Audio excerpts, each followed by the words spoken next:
Bueno, entonces es un versículo bastante corto, pero yo quiero que repasemos un poco de dónde venimos. O sea, la semana pasada y las semanas anteriores veníamos leyendo Hechos 11 del 19 al 30. Vamos a repasar un poquito para ubicarnos históricamente en dónde era que estábamos cuando llega este profeta Agabo a manifestarle a la iglesia de Antioquía la situación que tienen sus hermanos judíos en Jerusalén. Entonces, Hechos 11, 19 al 30 dice: los que se habían dispersado a causa de la persecución que se desató por el caso de Esteban, ellos llegaron hasta Fenicia, Chipre y Antioquía, sin anunciar a nadie el mensaje, excepto a los judíos.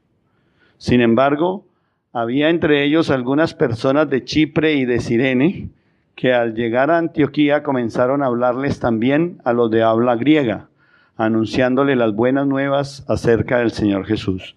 El poder del Señor estaba con ellos, y un gran número creyó y se convirtió al Señor. La noticia de estos sucesos llegó a oídos de la iglesia de Jerusalén, y mandaron a Bernabé a Antioquía.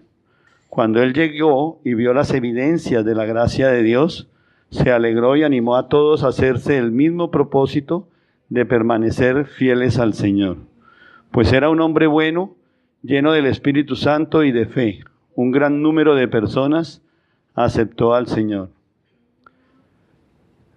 Hasta ahí vemos que producto de la muerte de Esteban hay una gran persecución de la iglesia cristiana.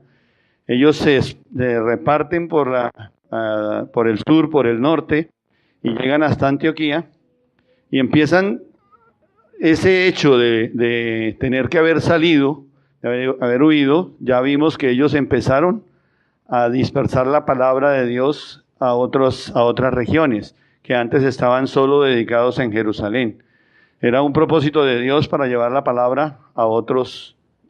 En este caso, ellos iniciaron con los judíos y después pasaron a también hablarle a los griegos. Pero era tanto el fervor que ellos empezaron a notar ahí, en esas zonas de Antioquía, que mandaron a Bernabé desde Jerusalén para que reforzara esa palabra ya, ¿verdad? Ese ministerio. Después partió Bernabé para Tarso en busca de Saulo. Entonces es cuando Pablo regresa, vuelve a aparecer en la escena, y cuando lo encontró lo llevó a Antioquía. Durante todo un año se reunieron los dos con la iglesia y enseñaron a mucha gente. Fue en Antioquía donde a los discípulos se les llamó cristianos por primera vez. Eso lo vimos hace poco. Por aquel tiempo unos profetas bajaron a Jerusalén de Antioquía. Entonces ya nos ubicamos en donde estamos ahorita, ¿verdad? Hasta la semana pasada vimos cómo por primera vez a ese grupo que se había reunido ahí es cuando los llaman cristianos, seguidores de Cristo. Entonces, en este momento la iglesia viene en aquellos días, dice este versículo, es decir, mientras Bernabé y Saulo están ahí en Antioquía, se habían reunido, habían trabajado durante un año, educando, llevando la palabra ahí al pueblo de Antioquía, llega y se aparecen unos profetas que vienen de Jerusalén y le anuncian entre ellos estaba Agabo, que vienen a anunciar una hambruna que se va a dar en todo el territorio. Dice el versículo, todo el territorio habitado. Pero ahí se refiere principalmente a los territorios ocupados por Roma. Esto no estaban en ese momento hablando que todo el mundo fuera a sufrir de una hambruna, sino era esa región de los territorios ocupados por los romanos. Y que esa hambruna iba a afectar al pueblo judío. Ese pueblo del cual ellos habían recibido la palabra, del cual ellos se habían alimentado para fortalecerse espiritualmente, ese pueblo ahora estaba en peligro. ¿Por qué? Porque venía una hambruna que los iba a afectar. Históricamente este hecho se ubica en el año 45. Dice que fue en el imperio de Claudio. Y efectivamente la historia después para esa época confirma que hubo sequías y muchas pérdidas de cosechas. O sea, hay evidencia histórica de que lo que en ese momento los profetas y Agabo, ellos anunciaron, realmente sucedió. ¿Quién era Agabo? Dice nuestro amigo Google que Agabo era uno de los 70 discípulos del cristianismo primitivo. Esa iglesia primitiva que se empezó a formar ahí en Jerusalén, empezó a formar seguidores y discípulos, y entre ellos estaba Agabo. Sus contemporáneos lo consideraban profeta. Más adelante vemos cuál era su función. Agabo en el año 58 conoció a Pablo de Tarso. Unos años después, 13 años después, conoce a Pablo en Cesarea y le advierte que sería encarcelado si iba a Jerusalén. Eso lo podemos ver en Hechos 21, pero realmente Pablo sabemos que finalmente acaba yendo a Jerusalén. O sea, a pesar de que es advertido por Agabo del riesgo que corre, finalmente él entiende que tenía una misión y así él termina yendo allá. Agabo murió mártir en Antioquía. Él todo el tiempo estuvo ahí y terminó siendo mártir y muriendo allá. ¿Cuál es la misión de los profetas? Miremos un poco acerca de eso. Es dar a conocer el futuro, pero también tenían la función de edificar y animar. Eso está en la Biblia y lo podemos ver en varios versículos, pero entre ellos está Hechos 15:32, que dice: Judas y Silas, que también eran profetas, hablaron extensamente para animarlos y fortalecerlos. Entonces la función de ellos no era solamente ir por el mundo anunciando el futuro, sino que también eran conocedores de la palabra, aplicaban la palabra, eran discípulos y se dedicaban a animar y a hacer que las personas crecieran espiritualmente. En este hecho, en este versículo y en ese momento, cuando estos profetas llegan a Antioquía, realmente Lucas no hace un énfasis en tanto en el cumplimiento de la profecía. No es tratar de ver cómo se cumplía lo que ellos estaban anunciando, sino el énfasis principal le hace es cómo reaccionó la iglesia en ese momento a esa profecía, a ese anuncio de que iba a llegar una hambruna que iba a afectar al pueblo judío, del cual ellos se habían favorecido. La reacción de la iglesia a esa palabra profética, unánimemente decidieron enviar ayuda, cada uno conforme a lo que tenía. Podemos ver Corintios 16, 1, 3, por favor.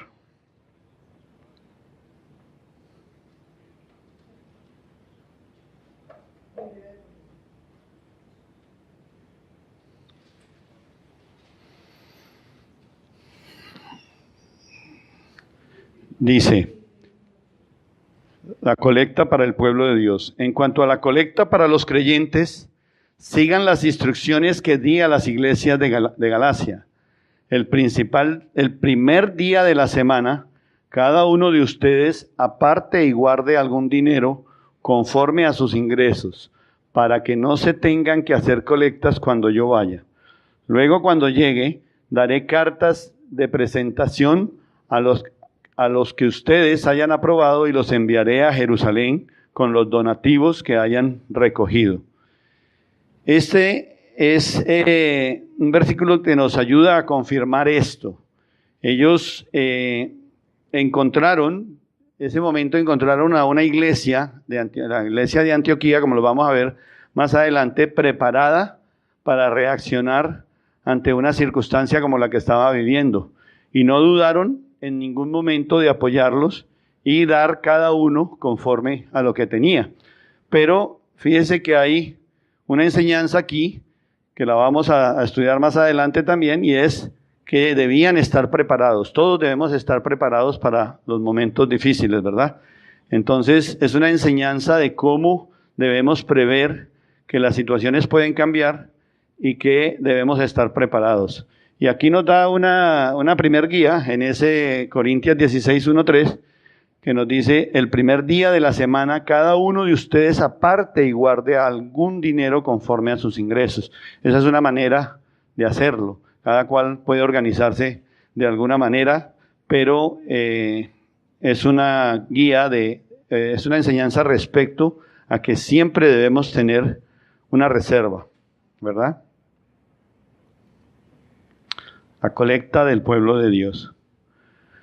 ¿Cuál fue la reacción de la iglesia entonces a esa palabra profética? Primero que todo, ellos creyeron a la palabra de Dios, ¿verdad?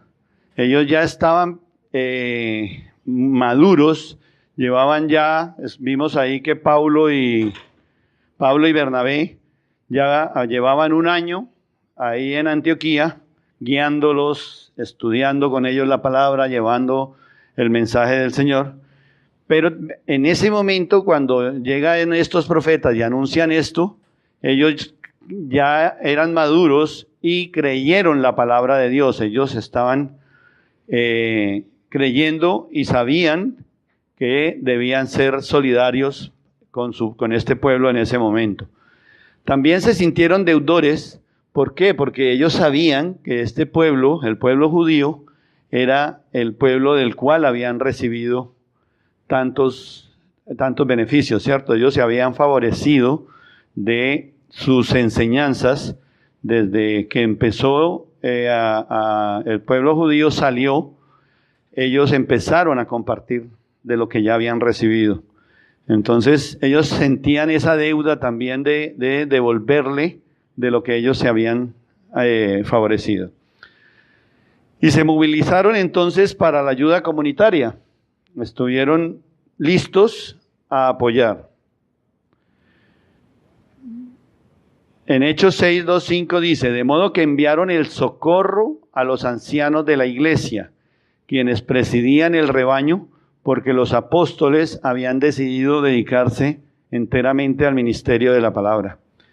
Recordemos que en unos episodios anteriores nosotros habíamos visto que los apóstoles en algún momento ellos ya ven que la iglesia crece, pero ellos no se pueden dedicar a otras tareas y necesitan personas capacitadas para poder que se encarguen de esas acciones, para ellos poderse dedicar al estudio y poder seguir fortaleciéndose en palabra, el ministerio de la palabra. Entonces, por eso aquí vemos que dice que ellos enviaron el socorro a los ancianos, no dice los enviaron a los apóstoles, se los enviaron a los ancianos de la iglesia. ¿Quiénes eran esos ancianos? Los ancianos eran los hombres maduros de las sinagogas, eran los que actuaban como líderes. No quiere decir que todos los ancianos eran unos viejitos, sino que eran hombres maduros que ya tenían experiencia y conocimiento de palabra, y a ellos eran escogidos dentro de las sinagogas como líderes. Los delegados entonces, para llevar esta primera ayuda que manda la iglesia de Antioquía, estos delegados iniciales fueron Bernabé y Saulo, que habían estado, pues ellos eran naturalmente eran los encargados, porque habían sido las personas, los líderes en ese momento en la iglesia de Antioquía. Entonces ellos los escogen para que Saulo y Bernabé lleven esa ayuda al pueblo judío en ese momento. Miremos que dice en el versículo 29, dice, de acuerdo a sus posibilidades. Cada uno se compromete a ayudar a la iglesia hermana en dificultades. Notemos que ahí ya era lo que Dios pusiera en el corazón de cada uno lo que debían hacer, pero hubo un movimiento tan importante en ese momento que cada uno dio de lo que tenía. O sea, no hubo una cuota, no hubo una exigencia, era de lo que cada uno tenía. Muchas veces siempre relacionamos la ayuda con el factor económico, pero también tenemos que pensar que no solamente necesitaban dinero, ¿verdad? De pronto necesitaban un apoyo, y nos pasa en la vida de hoy también. Muchas veces vemos personas que necesitan una llamada, una persona que está pasando por una enfermedad, o una persona, qué bueno que pueda compartir con alguno de nosotros unos minutos en una llamada donde los puedas consolar. Qué bueno si lo puedes visitar, sería lo ideal, pero muchas veces nuestras actividades no lo permiten, pero sí, una llamada siempre es bienvenida y es una forma de dar de lo que tenemos, ¿verdad? Y de lo que hemos recibido. Entonces, no es relacionar las ayudas solamente con el dinero o con lo que podamos, con ayudas materiales. El apoyo espiritual es muy importante. Bueno, entonces, los nuevos cristianos gentiles, mira, esta manera de ver estos gentiles que ya, como vimos la semana pasada, fue cuando los llamaron por primera vez cristianos. Estos cristianos gentiles expresaron su fe enviando una contribución para aliviar la pobreza de los hermanos judíos en Judea. Eran ya los cristianos gentiles los que se habían unido para rodear a los que estaban en dificultades. ¿Cuáles fueron los motivos detrás de la ofrenda? Una expresión de amor para aquellos que tienen necesidad. Fue lo primero que los movió, ¿verdad? Vamos a ver también más adelante las características del dar. La principal cualidad debe ser el amor. Y en este momento ellos estaban manifestando el amor hacia sus hermanos judíos. Una expresión de amor para aquellos que estaban en necesidad. Y un esfuerzo para aliviar la tensión entre ellos y los judíos. O sea que vieron también en ese momento la oportunidad. Acuérdense que están apenas saliendo en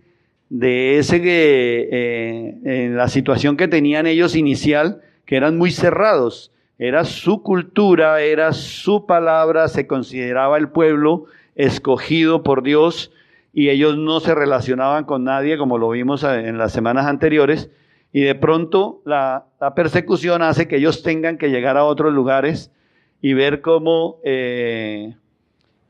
finalmente Pedro se reúne con Cornelio y va a su casa y come con él. Esa parte todavía como que no la maduraba todo el pueblo judío.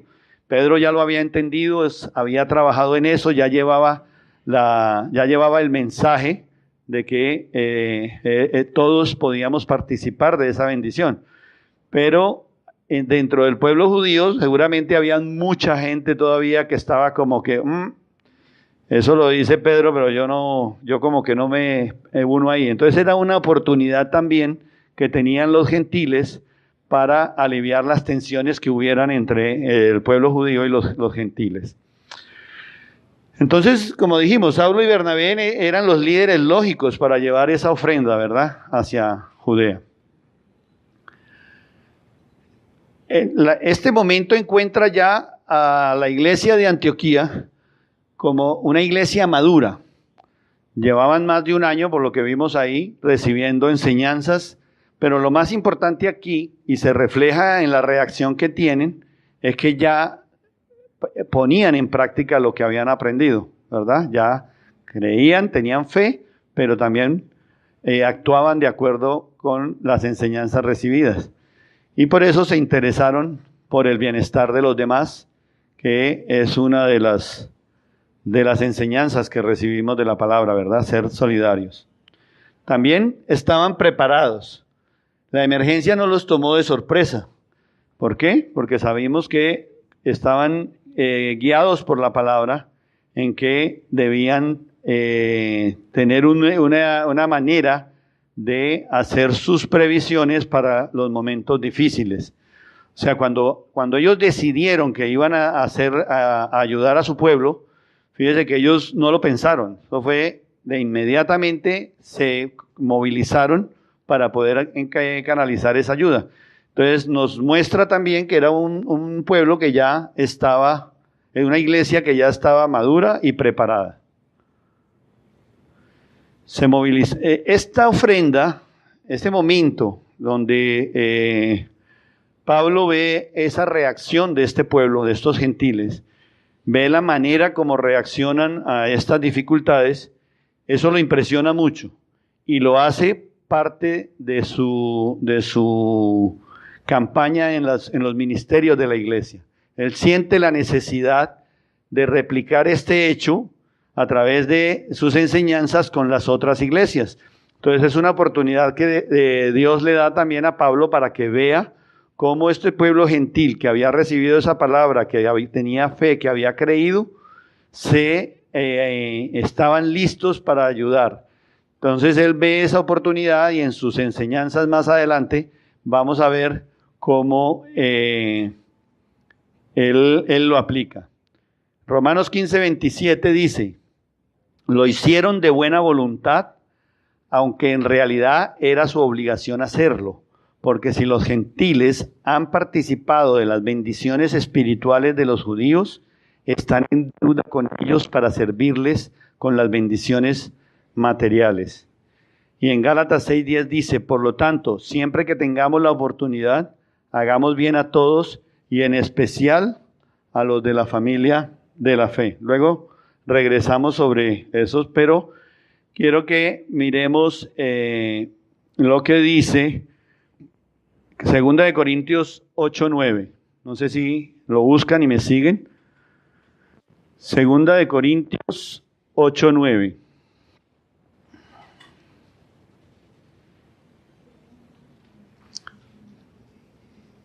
Esta es una parte de la Biblia donde dice que hay el estímulo a la generosidad. ¿Lo tienen? Ok. 2 Corintios 8:9. Perdón.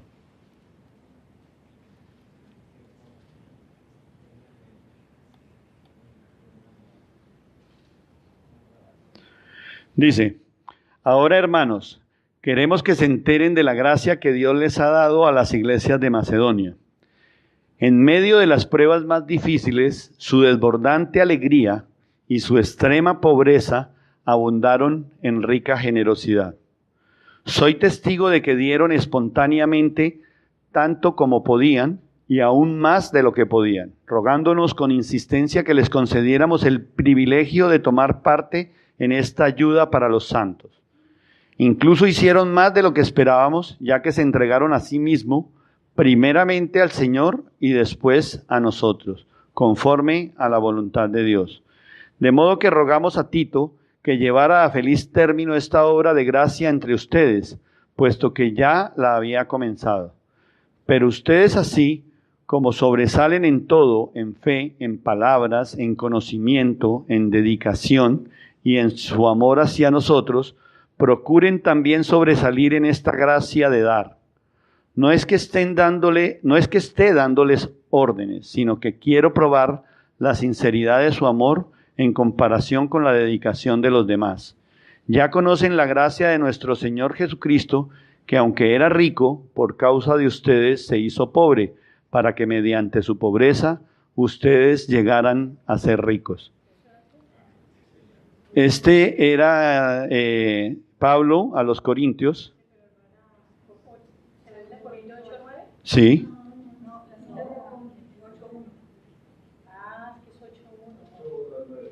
Perdón.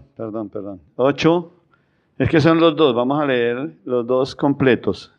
Corintias 8 y luego Corintias 9, perdón, sí. Sí, los dos capítulos. Es que es un estímulo a la generosidad y es lo que estábamos viendo ahí. Cómo Pablo, en ese momento, cuando ve la movilización de la iglesia de Antioquía, él ve que es algo maravilloso de la obra de Dios, de ver cómo estos gentiles, que apenas eran nuevos en esto, apenas estaban recibiendo la palabra, su pueblo llevaba muchos años ya recibiéndola, pero estos gentiles recién la recibían y esa reacción de cómo ellos actúan en fe lo impresiona mucho. Entonces, cuando escribe a los corintios, les escribe precisamente haciéndoles notar todas esas aptitudes, todas esas virtudes que ellos tuvieron en ese momento y las describe ahí. Luego las vamos a analizar una por una. Entonces, después sigue en el mismo 8:10, dice, aquí va mi consejo sobre lo que les conviene en este asunto. El año pasado ustedes fueron los primeros no solo en dar, sino también en querer hacerlo. Lleven ahora a feliz término la obra para que según sus posibilidades cumplan con lo que de buena gana propusieron. Porque si uno lo hace de buena voluntad, lo que da es bien recibido según lo que tiene y no según lo que no tiene. No se trata de que otros encuentren alivio mientras que ustedes sufren escasez. Es más bien cuestión de igualdad. En las circunstancias actuales, la abundancia de ustedes suplirá lo que ellos necesitan, para que a su vez la abundancia de ellos supla lo que ustedes necesitan. Así habrá igualdad. Como está escrito, ni al que recogió mucho le sobraba, ni al que recogió poco le faltaba. Gracias a Dios que puso en el corazón de Tito la misma preocupación que yo tengo por ustedes. De hecho, con él les enviamos al hermano que ha ganado el reconocimiento de todas las iglesias por los servicios prestados al Evangelio. Además, las iglesias lo escogieron para que nos acompañe cuando llevemos la ofrenda, la cual administramos para honrar al Señor y demostrar nuestro ardiente deseo de servir. Queremos evitar cualquier crítica sobre la forma en que administramos este generoso donativo, porque procuramos hacer lo correcto, no solo delante de Dios, sino también delante de los demás. Con ellos les enviamos a nuestro hermano, que nos ha demostrado con frecuencia y de muchas maneras que es diligente, y ahora lo es aún más, por la gran confianza que tiene en ustedes. En cuanto a Tito, es mi compañero y colaborador entre ustedes, y en cuanto a los otros hermanos, son enviados de las iglesias, son una honra para Cristo. Por tanto, den a estos hombres una prueba de su amor y muéstrenle por qué nos sentimos orgullosos de ustedes para testimonio ante las iglesias. Entonces, este era un llamado de Pablo a mostrar esas aptitudes que había tenido ese pueblo de Antioquía y unas guías para el pueblo, la gente de Corintios, a los corintios, de cómo proceder. Le envían a Tito para continuar esta enseñanza, ¿no? Alrededor de esta enseñanza. El capítulo 9 dice, no hace falta que les escriba acerca de esta ayuda de los santos, porque conozco la buena disposición que ustedes tienen. Esto lo he comentado con orgullo entre los macedonios, diciéndoles que desde el año pasado, ustedes, los de Acaya, estaban preparados para dar. El entusiasmo de ustedes ha servido de estímulo a la mayoría de ellos. Con todo, les envío a estos hermanos para que en este asunto no resulte vano nuestro orgullo por ustedes, sino que estén preparados, como ya he dicho que lo estarían. No sea que algunos macedonios vayan conmigo y los encuentren desprevenidos. En este caso, nosotros, por no decir nada de ustedes, nos avergonzaríamos por haber estado tan seguros. Así que me pareció necesario rogar a estos hermanos que se adelantaran a visitarlos y completaran los preparativos para esa generosa colecta que ustedes habían prometido. Entonces estará lista como una ofrenda generosa y no como una tacañería. Sembrar con generosidad, dice, recuerden esto, el que siembra escasamente cosechará, y el que siembra en abundancia cosechará. Cada uno debe dar según lo que haya decidido en su corazón, no de mala gana ni por obligación, porque Dios ama al que da con alegría. Y Dios puede que siempre y en toda circunstancia tengan todo lo necesario, y toda buena obra abunde en ustedes. Como está escrito, repartió sus bienes entre los pobres. Su justicia permanece para siempre. El que le suple semilla al que siembra, también le suplirá pan para que coma. Aumentará los cultivos y hará que ustedes produzcan una abundante cosecha de justicia. Ustedes serán enriquecidos en todo sentido, para que en toda ocasión puedan ser generosos, y para que por medio de nosotros la generosidad de ustedes resulte en acción de gracias a Dios. Esta ayuda, que es un servicio sagrado, no solo suple las necesidades de los santos, sino que también redunda en abundantes acciones de gracias a Dios. En efecto, al recibir esta demostración de servicio, ellos alabarán a Dios por la obediencia con que ustedes acompañan la confesión del Evangelio de Cristo, y por su generosidad solidaria, y por su generosa solidaridad con ellos y con todos. Además, en las oraciones de ellos por ustedes expresarán el afecto que les tienen por la sobreabundante gracia que ustedes han recibido de Dios. Gracias a Dios por su don inefable. Entonces, en esta lectura vemos realmente cómo Pablo, impresionado, le transmite al pueblo judío, también a los corintios cómo ellos debían actuar, ¿verdad? Entonces, mucho de lo que leímos aquí lo vamos a analizar poco a poco sobre algunas reflexiones. Entonces, primero que todo tenemos que notar que hasta ese momento el pueblo judío era un pueblo que se consideraba bendecido por Dios, o se considera bendecido por Dios, pero nótese que llega un momento donde viene la época de las vacas flacas, ¿verdad? Nadie esperaba que ese pueblo que había sido escogido, ese pueblo al que el Señor había proveído en el desierto con comida, con alimento, con guía, de un momento a otro tuviera anunciada una hambruna en la cual ellos iban a estar afectados. Entonces esto nos pone a reflexionar sobre ese mismo hecho, ¿no? Nosotros, el hecho de que hayamos recibido a nuestro Señor, no significa que nuestros problemas hayan acabado, ni que no tengamos una situación de pronto difícil en alguno de los momentos. Tenemos que estar preparados entonces a saber que aunque Dios nos ha prometido bendiciones y que Él siempre va a estar con nosotros, eso no significa que las circunstancias nuestras no puedan cambiar. Ya nosotros hemos visto también la manera como Dios permite muchas veces que nosotros seamos afligidos de alguna manera, y Él tiene un propósito con eso. Hay infinitas enseñanzas alrededor de eso, y lo importante es que entendamos de que cualquier cosa puede pasar en la situación que tenemos. Podemos estar sintiéndonos bendecidos, sintiéndonos en que tenemos el control de todo, pero preparémonos porque cualquier situación se puede presentar y en cualquier momento. Eso lo sabemos nosotros y lo vemos a diario con muchos familiares o amigos. También notamos algo importante.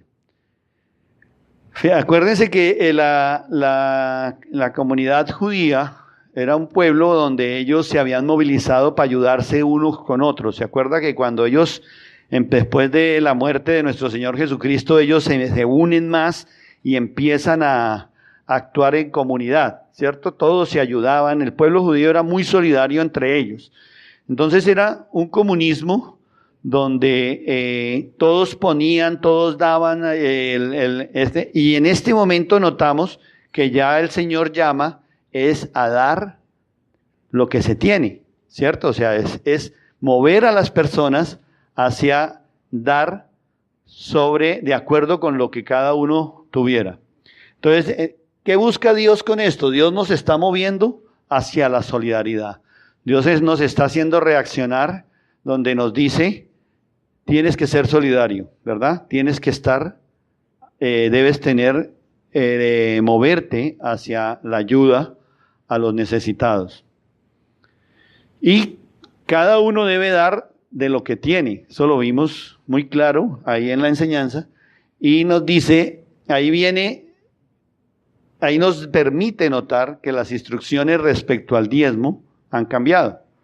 En el Antiguo Testamento, él era era muy exigente o era muy preciso en relación a eso hacia su pueblo, ¿verdad? Él decía, y lo mantiene, y lo dice en varios versículos, que debíamos separar el 10% y que ese 10% debía ser dado al pueblo, a los que se dedicaban a la enseñanza, ¿verdad? A los que dedicaban su vida a eso y que debíamos aportarlo al templo. Aquí nos está moviendo a que cada uno dé de lo que tiene. Y vuelvo a recordar que no siempre estamos hablando de dinero.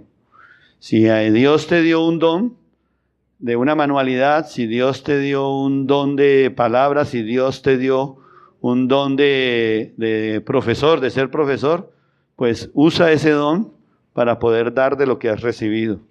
A Él nos está moviendo hacia eso. Entonces, hay un estímulo hacia la generosidad, ¿verdad? Que fue lo que vimos. Todo este capítulo es un movernos hacia que nosotros seamos generosos. Él lo que busca es eso. Entonces, la iglesia de Antioquía, vamos a repasar el versículo con el que empezamos, 11, 19, 30. Por favor, alguien lo lee.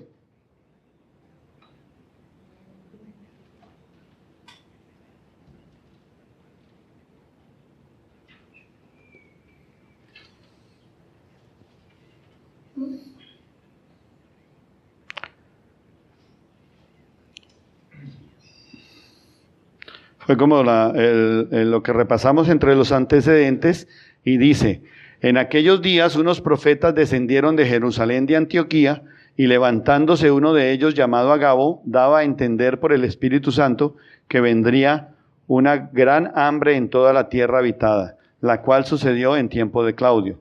Entonces los discípulos, cada uno conforme a lo que tenía, determinaron enviar socorro a los hermanos que habitaban en Judea, lo cual en efecto hicieron enviándolo a los ancianos por mano de Bernabé y de Saulo. Entonces, vamos a analizar quiénes eran esos cristianos, porque son considerados cristianos dignos de ejemplo, ¿verdad? Fíjate que Pablo los utiliza para mostrarlos a los otros pueblos. Entonces veamos cuáles eran las características de ese cristiano ejemplar. La iglesia siempre necesita miembros ejemplares para poder crecer con la congregación, ¿verdad? Necesitamos que haya cristianos de ese tipo que habían en Antioquía en ese momento, que habían recibido palabra, pero también creían la palabra y la aplicaban. Entonces, esa es la clase de personas que necesita el evangelio para permitir que ese evangelio llegue a todas las naciones.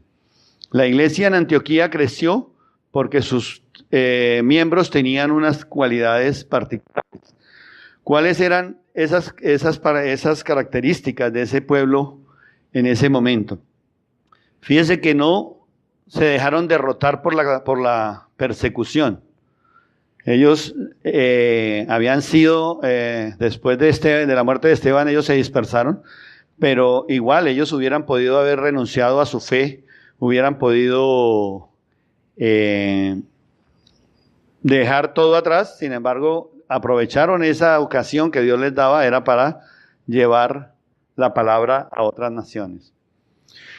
Pero lo vemos también en el versículo 20, 21 de Hechos, cómo ellos estaban ansiosos de testificar en todas partes. Acuérdense que cuando ellos salieron de Jerusalén, ellos llegaron a otras regiones, pero en todo momento se les veían a ellos esas ganas de compartir la palabra, ¿verdad?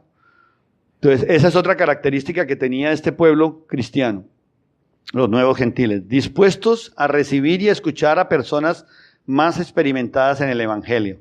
Fíjense que a pesar de que ya habían recibido, de que ya estaban poniendo en práctica la palabra, ellos seguían con hambre de conocer más, ¿verdad? De saber más. O sea, nunca descuidaron el estudio de la palabra. Y la última característica que tienen, y es muy clara, es que fueron generosos en compartir con los necesitados. En conclusión, estas cualidades de estos cristianos les prepararon para ser el eje de la expansión del Evangelio hasta lo último de la tierra.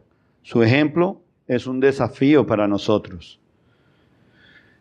Estas características de estos cristianos es el modelo que nosotros debemos imitar para poder llevar esa palabra de la manera y ser solidarios como ellos lo fueron. Pero entonces ahora viene aquí una reflexión. Muchos de nosotros siempre cuando vemos de pronto pueblos en necesidad, personas en necesidad, uno dice, pero ¿cómo voy a dar yo si es que no me alcanza para mis necesidades, verdad? Muchas veces decimos, pero si es que yo estoy, mi presupuesto está ajustado solamente a mis necesidades, es la primera idea que tiene uno. Entonces uno empieza a pensar, no, pero es que la universidad, pero es que el carro, pero es que siempre va a haber algo más en que nosotros tengamos que gastar. Entonces ahora la reflexión va hacia allá. ¿Cómo podemos dar si no nos alcanza? Si no alcanzamos a cubrir las necesidades propias. Entonces aquí Dios nos está hoy dando la oportunidad, vamos a recordar algunos principios bíblicos acerca del buen administrador. Muchos de estos principios, los que pudimos participar de los seminarios del manejo del dinero, los van a recordar y creo que la verdad que es muy, muy bueno volverlos a repasar, la manera como Dios nos guía a través de su palabra para ser buenos administradores. Primero que todo tenemos que recordar que el Señor es dueño de todas nuestras posesiones, ¿verdad? Deuteronomio 10:14 lo dice. Al Señor tu Dios le pertenecen los cielos y lo más alto de los cielos, la tierra y todo lo que hay en ella. El rey David en oración antes de morir reconocía, Primera de Corintios 29:14. Primera de Crónicas 29:14. El rey David reconocía, en verdad tú eres el dueño de todo, y todo lo que te hemos dado, de ti lo hemos recibido. El Señor promete proveer para nuestras necesidades, ¿verdad? Él es dueño de todo, pero también nos ha prometido que Él va a hacerse cargo de todas nuestras necesidades. Entonces, alguien en alguna ocasión escuché decir, qué bueno que el Señor es el dueño de mi carro, porque Él se va a encargar de su mantenimiento y de las necesidades que ese carro tenga, ¿verdad? Y así, todo lo que nosotros tenemos, si reconocemos que es de Dios, Él va a proveer para todas nuestras necesidades. Amén. El Señor promete proveer para nuestras necesidades. Mateo 6:33 dice, más bien busquen primero el reino de Dios y su justicia, y todas estas cosas les serán añadidas. Vamos a repasar las características de un buen administrador a través de la Biblia. Primero que todo tenemos que saber que como no somos dueños de nada, Dios nos ha nombrado administradores de todos los bienes que Él nos ha confiado, ¿verdad? Incluyendo nuestros hijos, nuestra esposa, nuestros bienes materiales, todo. Él nos los ha dado es para que lo administremos y nos va a hacer cuentas al final de lo que nosotros hemos hecho con esos bienes que Él nos ha dado. El Señor ha dado al hombre la autoridad para ser administrador de sus bienes. O sea, Él nos confió sus bienes. Lo dice Salmos 8:6, dice, lo entronizaste sobre la obra de tus manos, todo lo sometiste a su dominio. O sea, nos puso sobre todas las cosas que Dios había hecho y nos dio el poder para dominar todas las circunstancias. Recordemos también parte de la parábola, ¿de acuerdo? Del siervo fiel. Dice en Mateo 25:21, su Señor le respondió: hiciste bien, siervo bueno y fiel.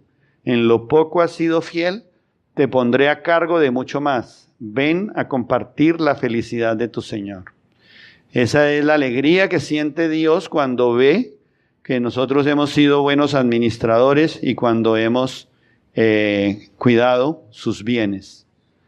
No solo los materiales, vuelvo y recuerdo. Acuérdense que Dios nos pone a nosotros, a nuestra esposa, a nuestros hijos, a nuestros vecinos, a todos los que ha puesto y ha confiado. Sobre eso nos va a pedir cuentas y se va a alegrar, como lo dice, si lo hemos hecho bien. Entonces, el buen administrador tiene estas características. Como les recuerdo, eso lo pudimos ver en el seminario del manejo del dinero. Son las 7 claves de un buen administrador. Un buen administrador es trabajador, primero que todo, ¿verdad? Tiene que ser un hombre trabajador o una mujer trabajadora que lucha por lo que tiene y por lo que alcanzar sus metas. Es una persona que ahorra. Así como estaba preparada esa iglesia, en el momento de las dificultades ellos tenían ya reserva. ¿Por qué? Porque cumplían la palabra. En ese momento decía, el primer día de la semana separa algo para que no tengamos que después estar haciendo colectas. Evita deudas. Es honesto, gasta sabiamente, busca consejo. O sea, muchas veces tenemos que emprender como cualquier gerente, tomar decisiones importantes acerca de nuestros bienes o acerca de lo que tenemos confiado.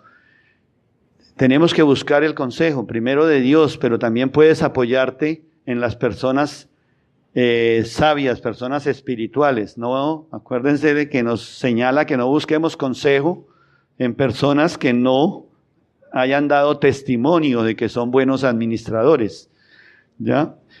Y finalmente, da generosamente.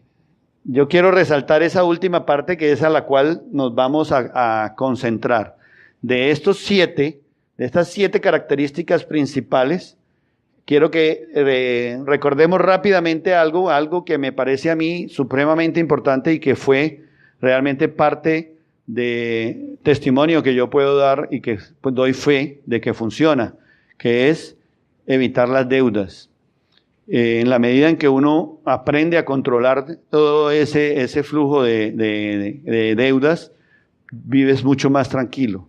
Entonces, veamos cómo el Señor nos ha instruido de muchas maneras. Él habla mucho, hay muchos versículos en la Biblia que nos indican cómo alejarnos de esa situación de deudas. Pero recordemos uno, en Romanos 13:8 nos dice claramente, no tengas deudas pendientes con nadie. Al Señor no le gusta que nosotros nos endeudemos.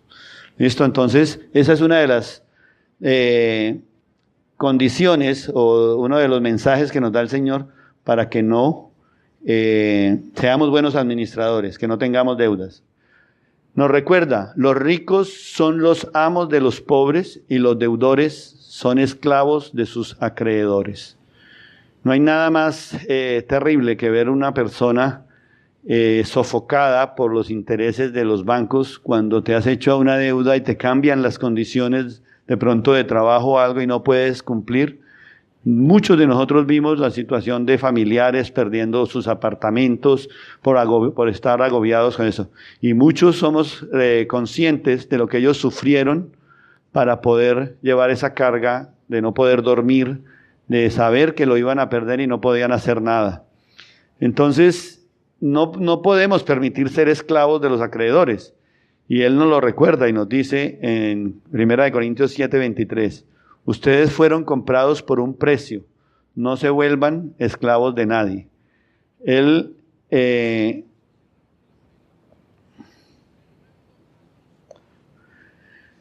Nos recuerda con esto que acuérdense que nosotros fuimos comprados por un precio.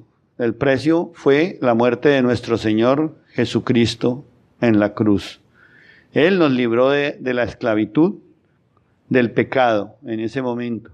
Entonces, si el mismo nuestro Señor Jesucristo fue sacrificado para que nosotros fuéramos libres de ser esclavos, ¿cómo nosotros en nuestro andar vamos a permitir esclavizarnos con deudas?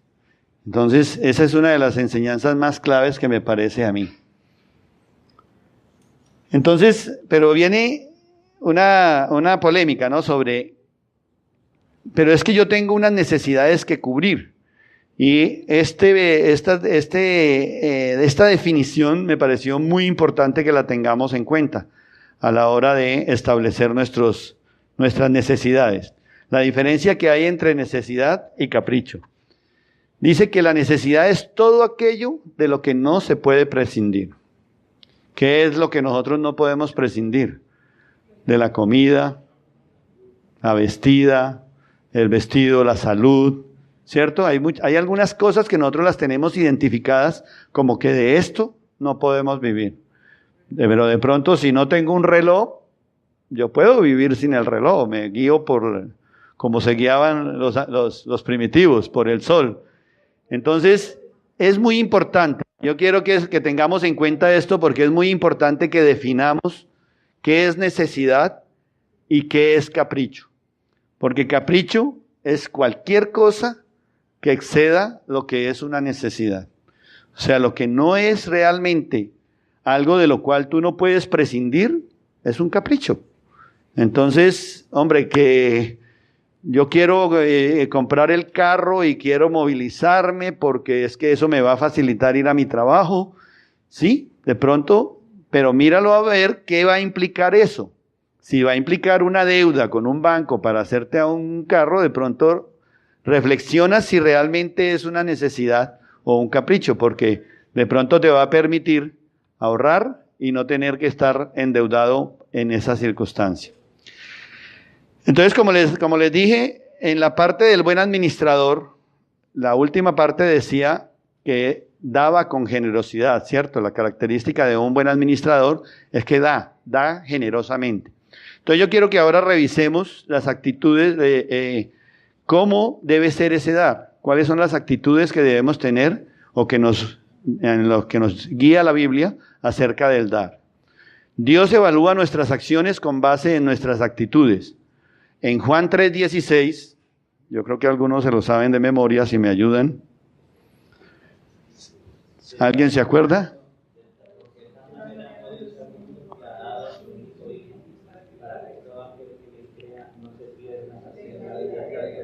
Ok, así es, me alegra que muchos lo recordamos. Y dice, porque tanto amó Dios al mundo, que dio a su Hijo unigénito, para que todo el que en Él cree no se pierda, sino que tenga vida eterna. Entonces ahí hay dos detalles importantes. Fíjense que Él dice, porque tanto amó Dios al mundo. Entonces hay una característica clave en ese versículo. Primero Dios amó y luego dio a su Hijo, ¿verdad? Entonces es la actitud principal que debemos tener en el momento de dar, es que debemos tener una actitud de amor. La actitud de dar con amor es fundamental. Más adelante vemos que dice, en 1 Corintios 13:3, dice, si reparto entre los pobres todo lo que poseo, y si entrego mi cuerpo para que le consuman las llamas, pero no tengo amor, nada gano con eso. Pero fíjate que no hay nada donde nosotros nos enfrasquemos en una obra, a entregar, a ayudar. Si no tienes amor, eso es nada para Dios. ¿Listo? Entonces, vamos a tenerlo muy en cuenta. Son esas dos condiciones. Dice, para Dios es mucho más importante la buena actitud que la cantidad. ¿Ustedes se acuerdan? Cuando le dice a los fariseos, en Mateo 23:23 dice, ay de ustedes, maestros de la ley y fariseos hipócritas, dan la décima de las partes de sus especias, la menta, el anís y el comino, pero han descuidado los asuntos más importantes de la ley, tales como la justicia, la misericordia y la fidelidad. Debían haber practicado esto sin descuidar aquello. Entonces, para Dios es más importante la buena actitud, el dar con amor, que lo que tú das o la cantidad de lo que tú des. La otra característica que debe tener el buen dador es no solamente debemos dar con amor, sino con alegría.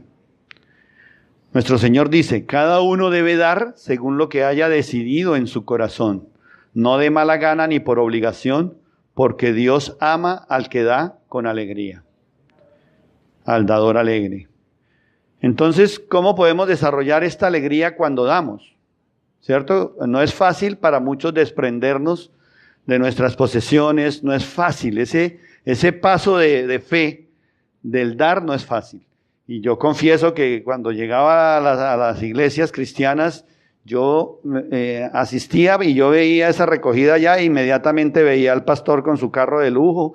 Créanme que es así, es la idea que uno tiene que todo lo van a cambiar. Y desafortunadamente en muchos casos eso se confirma, ¿verdad? Entonces, ¿cómo podemos desarrollar esta alegría cuando damos? O sea, desprendernos de esa desconfianza, desprendernos de a dónde va. Primero que todo es someternos al Señor. O sea, vamos a ver más adelante, de pronto está también, cómo Dios nos guía para saber cómo dar y a quién dar. Él nos invita a que eso lo hagamos en oración. Eso lo vamos a ver un poco más adelante. ¿Cómo fue en las primeras iglesias? Ahora, hermanos, queremos que se enteren de la gracia de Dios les ha dado a las iglesias de Macedonia. En medio de las pruebas más difíciles, su desbordante alegría y su extrema pobreza abundaron en rica generosidad. Dice que ahí se estaban dando las dos condiciones, amor y alegría en este pueblo que se movió hacia la ayuda hacia los judíos. Incluso hicieron más de lo que esperábamos, ya que se entregaron a sí mismos primeramente al Señor y después a nosotros. O sea, ellos primero creyeron en el Señor, ¿verdad? Se entregaron a Él para tener ese corazón y poder dar, conforme a la voluntad de Dios.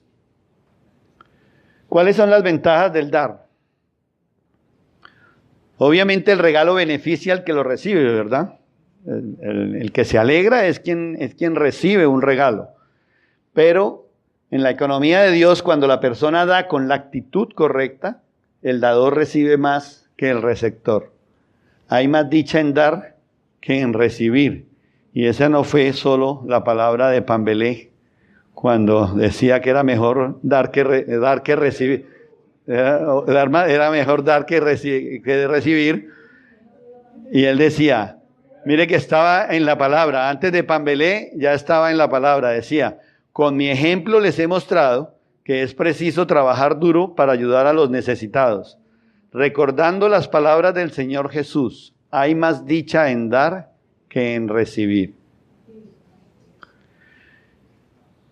Entonces el Señor nos indica con este versículo que debemos ser generosos, ¿verdad? Una de las características que tenía el cristiano ejemplar de esa dice, recuerden esto, el que siembra escasamente cosechará, y el que siembra en abundancia cosechará. Cada uno debe dar según lo que haya decidido en su corazón, no de mala gana ni por obligación, porque Dios ama al que da con alegría. Y Dios puede hacer que toda gracia abunde para ustedes, de manera que siempre, en toda circunstancia, tengan todo lo necesario y toda buena obra abunde en ustedes. Ustedes serán enriquecidos en todo sentido, para que en toda ocasión puedan ser generosos, y para que por medio de nosotros la generosidad de ustedes resulte en acciones de gracias a Dios. Dios nos promete que si somos generosos, Él nos va a proveer más de lo que necesitamos para que podamos seguir siendo generosos. Reflexiones acerca del dar. Entonces, miremos ¿Cómo debe ser esa actitud acerca de el dar? Primero, para poder dar, debes tener paz y estar preparados para ayudar. Debemos sentirnos tranquilos. Nosotros no podemos movernos a dar a los necesitados si no estás en paz. Si tú sientes que estás dando al necesitado, pero estás descuidando las necesidades de tu familia, entonces eso no va a traer paz, ¿verdad? Para tener paz también tienes que estar en comunión con Dios. Tienes que primero haber orado al Señor y saber para que Él te guíe a quién vas a dar. Entonces debemos estar preparados. Eso lo vimos que así estaba esta iglesia de Antioquía. El primer día de la semana cada uno de ustedes aparte guarde algún dinero conforme a sus ingresos para que no se tengan que hacer colectas cuando yo vaya. Ahí nos está invitando a que hagamos esa reserva. Ya no hablamos del 10%, pero siempre se mantiene esa práctica. Siempre que le dice, uno se pregunta, ¿y cuánto debo ahorrar? Bueno, es una práctica sana de ahorrar por lo menos el 10 de lo que tú ganas, pero como una práctica particular. Ya Dios nos está moviendo a que nosotros ayudemos con lo que nosotros podemos. Ya lo que nuestro corazón disponga de buena manera, no por necesidad de aparentar o de aparecer o porque me registren con mi diezmo en tal lado, no. Él nos está invitando a que hagamos las previsiones para poder siempre estar en paz y tranquilos. Cada uno debe dar según lo que haya decidido en su corazón, es lo que Dios disponga en tu corazón para dar. Cada uno debe dar según lo que haya decidido en su corazón, no de mala gana ni por obligación, porque Dios ama al que da con alegría. Entonces, mucha gente encuentra eso, ¿no? Uno encuentra personas cristianas, creyentes, que se estresan porque no pueden reunir el 10% o porque no están ayudando, sienten que no están ayudando como debía ser. Es lo que Dios disponga en tu corazón y que te dé paz, ¿ya? No es. Ahí habrá muchas polémicas respecto al diezmo en las iglesias y sobre cómo lo van a manejar, pero yo estoy reflexionando sobre lo que esta palabra me está diciendo. El dar debe ser sin orgullo. Esa sí es otra de las características del dar. Eso lo vimos en mucha palabra, hemos visto cuando dice, cuídese de no hacer sus obras de justicia delante de gente para llamar la atención. Si actúan así, su Padre que está en el cielo no les dará ninguna recompensa. Más bien cuando les des a los necesitados, que no se entere tu mano izquierda de lo que hace la derecha, para que tu limosna sea en secreto. Así tu Padre que ve lo que hace en secreto te recompensará. Entonces, ¿cómo debemos dar? Como dice la palabra, ojalá que tu mano izquierda no te entere de lo que está haciendo tu derecha a la hora de ayudar. Que sea Dios quien nos guíe y nos indique a quién debemos ayudar. ¿A quién debemos dar? Viene la pregunta aquí. Debemos dar a la familia, ¿verdad? Lo dice la palabra. El que no provee para los suyos y sobre todo para los de su propia casa, ha negado la fe y es peor que un incrédulo. Entonces es un llamado a que primero cubramos las necesidades de nuestra familia, ¿verdad?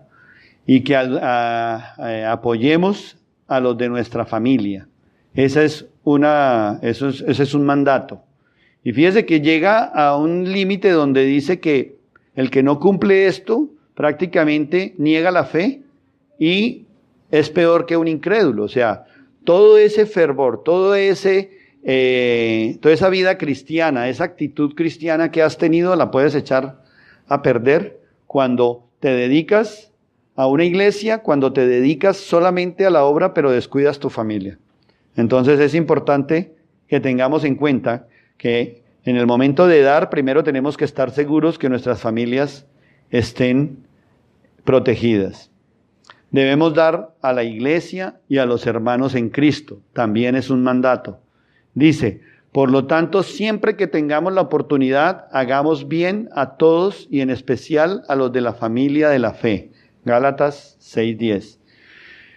Aquí es una invitación a que ayudemos a la iglesia.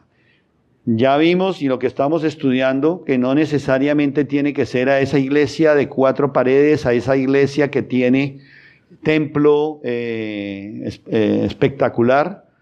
Una iglesia somos nosotros, una iglesia es este grupo, una iglesia es ese grupo que sabemos que está creciendo y que está ayudando a llevar palabra a otras regiones, a otros sitios. Todas estas personas que ayudan a que la palabra sea llevada, ahí es donde somos llamados también a ayudar esas obras. Esa es una invitación que nos hace el Señor. Y dice, especialmente a los de la familia de la fe. O sea, nosotros, tu hermano en Cristo, cuando vemos que está pasando necesidades, ahí es donde nos debemos mover a ayudarlo, ¿verdad? A ser generosos, principalmente con ellos. Y a los pobres. O sea, esta parte de los pobres, nuestro Señor Jesucristo le dedicó mucho tiempo y muchos versículos se refieren a la manera como Jesucristo trató a los pobres. Son muchos los episodios donde vemos a Jesús movido por las necesidades de los pobres, ¿verdad? Debemos ser seguidores de Cristo, debemos ser como Él. Él se movía por las necesidades de los pobres y así debemos ser nosotros. Dice, porque tuve hambre y ustedes me dieron de comer. Tuve sed y me dieron de beber. Fui forastero y me dieron alojamiento. Necesité ropa y me vistieron. Estuve enfermo y me atendieron. Estuve en la cárcel y me visitaron. ¿Recuerdan este versículo en Mateo 25, 35 al 36? Donde los discípulos le preguntan, Señor, ¿cuándo te vimos con hambre? ¿Cuándo te vimos con sed? Y él le responde que el rey le responderá, les aseguro que todos los que hicieron por uno de mis hermanos, aún por el más pequeño, lo hicieron por mí. Entonces él les ponía esa palabra para indicarles que cuando estamos ayudando a un pobre, estamos haciendo la obra en nuestro Señor Jesucristo, ¿verdad? Estamos sembrando para el reino eterno. Esa es la mayor bendición que nosotros podemos recibir. Entonces, es una manera de movernos, esta palabra de movernos hacia la generosidad con los pobres, ¿verdad? Entonces, ya para finalizar, veamos entonces, Dios nos invita hoy a seguir el ejemplo de la iglesia de Antioquía. Ser cristianos ejemplares y generosos. ¿Y cuáles son? Repasemos las características que tenía ese pueblo de Antioquía. En este momento que estamos estudiando. ¿Cómo eran ellos? Perseverantes, ¿verdad? Ellos, a pesar de las circunstancias, a pesar de que habían salido perseguidos, continuaban fieles a la fe y compartían de lo que habían recibido, eran perseverantes. Eran testimonio en todas partes, por donde quiera que ellos iban dejando la palabra. Fueron dispuestos a recibir y a escuchar el evangelio y fueron generosos en compartir con los necesitados. Esas son las 4 características que Dios nos invita hoy a que reflexionemos respecto a ellas y que las pongamos en práctica. Gracias.